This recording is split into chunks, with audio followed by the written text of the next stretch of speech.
The Blue Light. There was once on a time a soldier who for many years had served the king faithfully. But when the war came to an end, he could serve no longer, because of the many wounds which he had received.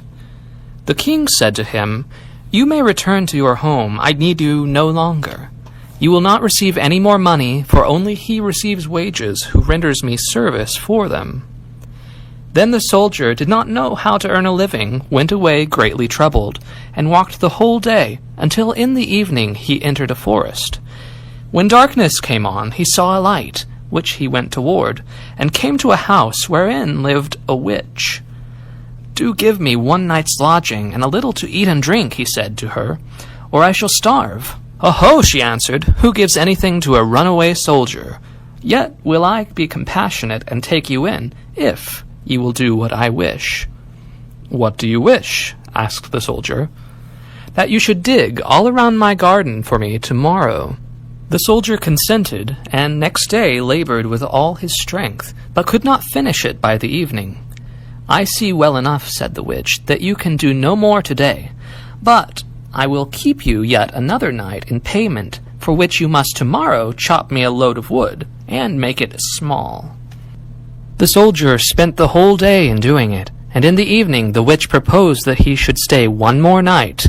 "Tomorrow you shall do me a very trifling piece of work. Behind my house there is an old dry well into which my light has fallen. It burns blue and never goes out, and you shall bring it up for me again."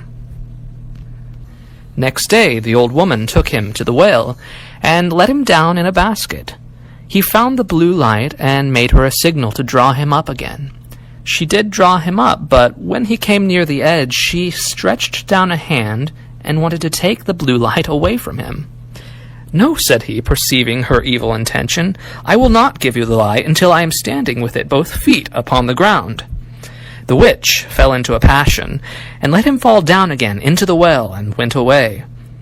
The poor soldier fell without injury on the moist ground, and the blue light went on burning, but of what use was that to him? He saw very well that he could not escape death.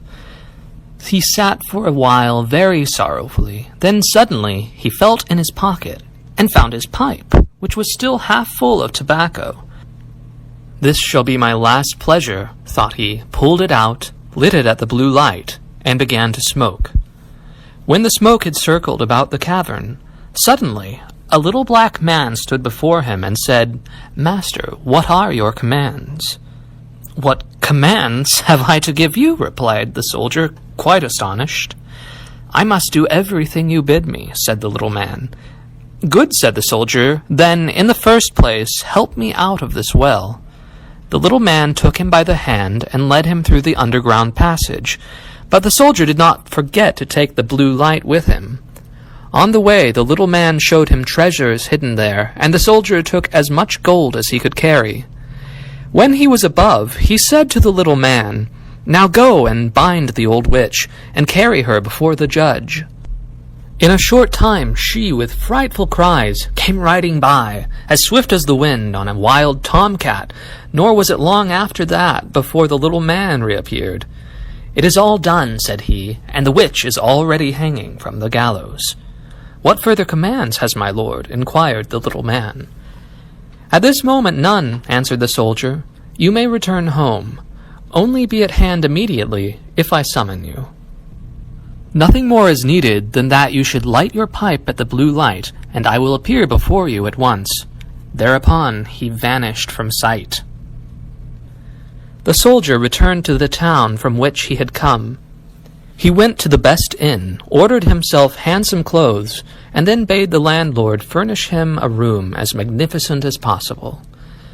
When it was ready, and the soldier had taken possession of it, he summoned the little black man and said, "I have served the king faithfully, but he has dismissed me, and left me to hunger, and now I want to punish him." "What am I to do?" asked the little man. "Late at night, when the king's daughter is in bed, bring her here in her sleep. She shall do servant's work for me." The little man said, "That is an easy thing for me to do, but a very dangerous thing for you, for if it is discovered, you will fare ill." When 12 o'clock had struck, the door sprang open, and the little man carried in the princess. "Aha! You are here," cried the soldier. "Get to your work at once. Fetch the broom and sweep the chamber." When she had done this, he ordered her to come to his chair. Then he stretched out his feet and said, "Pull off my boots for me," and made her pick them up again and clean and brighten them. She, however, did everything he bade her without opposition, silently and with half-shut eyes. When the first cock crowed, the little man carried her back to the royal palace and laid her in her bed. Next morning, when the princess arose, she went to her father and told him that she had had a very strange dream. "I was carried through the streets with the rapidity of lightning," said she, "and taken into a soldier's room, and I had to wait upon him like a servant, sweep his room, clean his boots, and do all kinds of menial work. It was only a dream, and yet I am just as tired as if I really had done everything." "The dream may have been true," said the king. "I will give you a piece of advice. Fill your pockets full of peas, and make a small hole in it. And then, if you are carried away again, then this will fall out and leave a track in the streets." But unseen by the king, the little man was standing beside him when he said that, and heard it all. At night, when the sleeping princess was again carried through the streets, some peas certainly did fall out of her pockets, but they made no track, for the crafty little man had just before scattered peas in every other street, and again the princess was compelled to do servant's work until the cock crow. Next morning the king sent his people out to seek the track, but it was all in vain, for in every street poor children were sitting, picking up peas and saying, "It must have rained peas last night." "We must think of something else," said the king. "Keep your shoes on when you go to bed, and before you come back from the place where you were taken, hide one of them there. I will soon find it." The little black man heard this plot, and at night, when the soldier again ordered him to bring the princess, revealed it to him and told him that he knew of no way to overcome this stratagem, and that if the shoe were found in the soldier's house, it would go badly with him. "Do what I bid you," replied the soldier. And again this third night the princess was obliged to work like a servant, but before she went away she hid her shoe under the bed.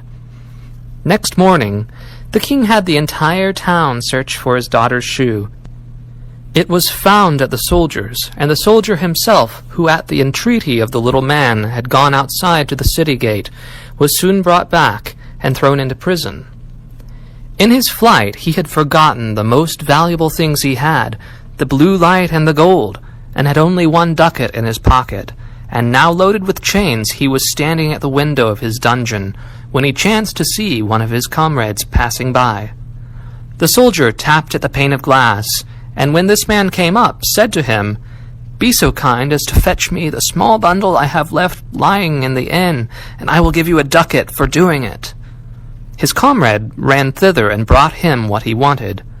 As soon as the soldier was alone again, he lighted his pipe and summoned the little black man. "Have no fear," said the latter to his master. "Go wheresoever they take you, and let them do what they will. Only take the blue light with you." Next day the soldier was tried, and though he had done nothing wicked, the judge condemned him to death. When he was led forth to die, he begged a last favor of the king. "What is it?" said the king. "That I may smoke 1 more pipe on my way." "You may smoke 3, answered the king, "but do not imagine that I will spare your life." Then the soldier pulled out his pipe and lighted it at the blue light, and as soon as a few wreaths of smoke had ascended, the little man was there with a small cudgel in his hand, and said, "What does my lord command?" "Strike down to earth that false judge there, and his constable, and spare not the king who has treated me so ill." Then the little man fell on them like lightning, darting this way and that, and whosoever was so much as touched by his cudgel fell to earth, and did not venture to stir again.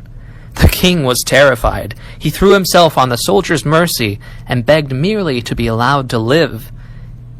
He gave him his kingdom for his own, and the princess to wife. The end.